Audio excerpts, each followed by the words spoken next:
empirical, scientific approach to it. And this, of course, was very fascinating. It showed me, first of all, that there are in every human being unconscious drives which he doesn't know, but which determine him. And this had many consequences for theological thinking, to which I may return later. But in the present moment, I want to add another source. It was the existentialist philosophy, especially of Heidegger, where very similar problems were discussed. The problem of the hidden anxiety in every human being, the problem of guilt feeling, the problem of death anticipation, all these problems which in this philosophy were discussed philosophically, were discussed in Freudian psychotherapy medically, so to speak. So it was here for me a kind of reunion between the medical, the philosophical, and the theological work. That made it so fascinating for me. In your work, you've talked a lot about anxiety, and of course Freud does too. Do you mean the same thing as Freud does by anxiety? Yes. Now there we come to a very concrete problem where my agreement and disagreement with Freud comes out immediately.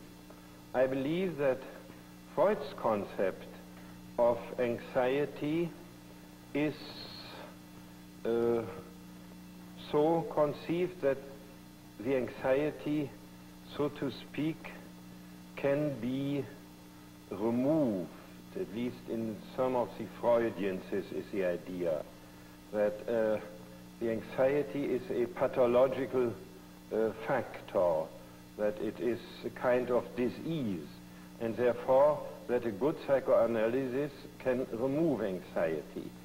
Now, I believe that anxiety is a fundamental character of the human situation, and there I agree, of course, with the, let's say, Old and New Testament.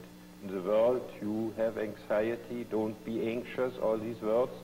In Augustine, who speaks very much about the human anxiety, and I find it in philosophers like Heidegger, who makes it one of his central subjects in the analysis of the human predicament.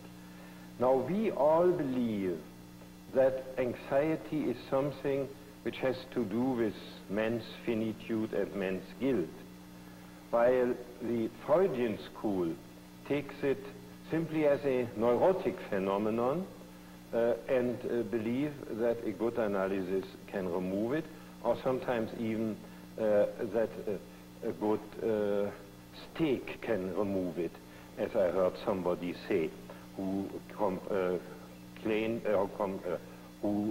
said to somebody who complained about his anxieties, please eat a good steak and then you will become all right. I don't believe that's possible. I believe that special anxiety can be overcome like this, that man's restlessness of the heart never can be overcome by any psychotherapy. I wonder if you and Freud are talking about two levels of anxiety.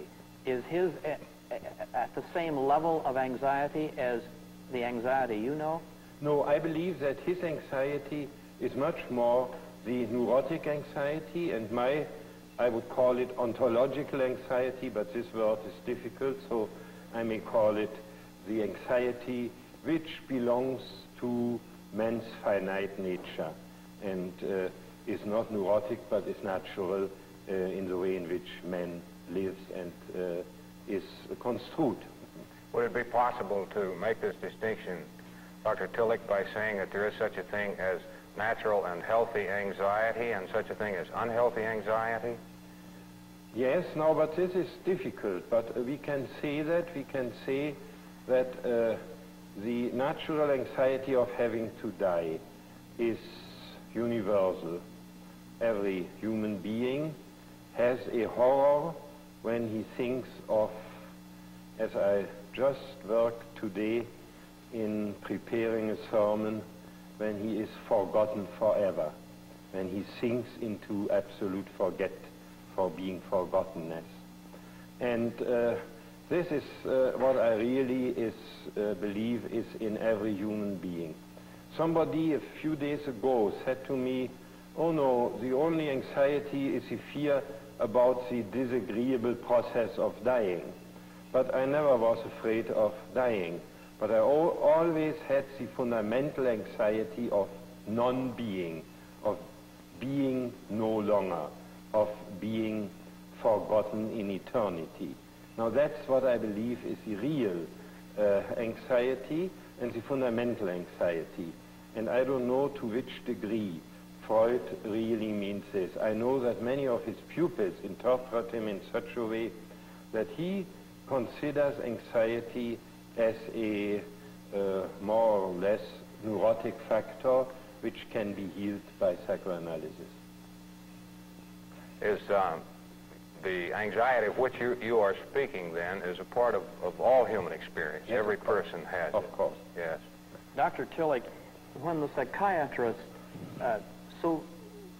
so-called heals a man of his neurosis, could this be a very dangerous thing because it isn't going into the depths as you are speaking?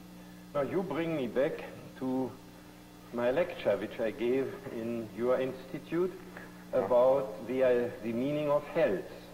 And in this lecture I said it is possible to heal in the one dimension and do damage in another dimension. And this very often happens.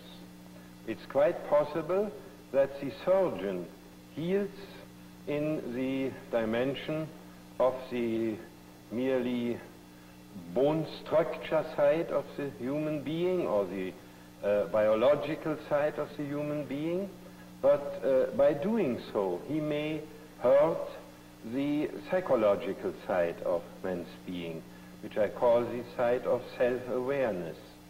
Or it may be that the psychologist heals in his dimension, and that in the dimension of what I called the spirit of man, that there perhaps something happens which I could call a feeling of emptiness or a feeling of arbitrariness, that he does now what he wants to do and has no moral principles any longer. Now if this happens, then I would speak of unhealthy health, of a health which is not healthy, although seemingly somebody is healed, but his total personality is more damaged than healed. Now that's what you probably meant with your question. It sounds, Dr. Tillich, as though when you approach it from this side, it might be necessary for the doctor, that is the physician, the MD, to have psychiatric training, and for the psychotherapist or psychoanalyst to have medical training. Now, this can be this way, but first of all, I think the psychoanalysts, and they acknowledge that, they all need a psychoanalytic treatment, because without that they wouldn't even have the experience of the position in which their patients are. But beyond this, I think they also need it for themselves. Every human being has a lot of unconscious elements which he doesn't recognize, and which nevertheless have a tremendous influence on his actions. And in this respect, the analyst and the patients are sitting in the same boat. They both need analysis. And of course, the medical people need medical healing and psychological healing also. Now, healing does not always go through doctors. Sometimes it goes to friends, sometimes through wives and husbands, sometimes to children. And then ultimately, everybody needs a healing in the, let me call it so, ultimate dimension, in the dimension of the eternal or ultimate concern of man, about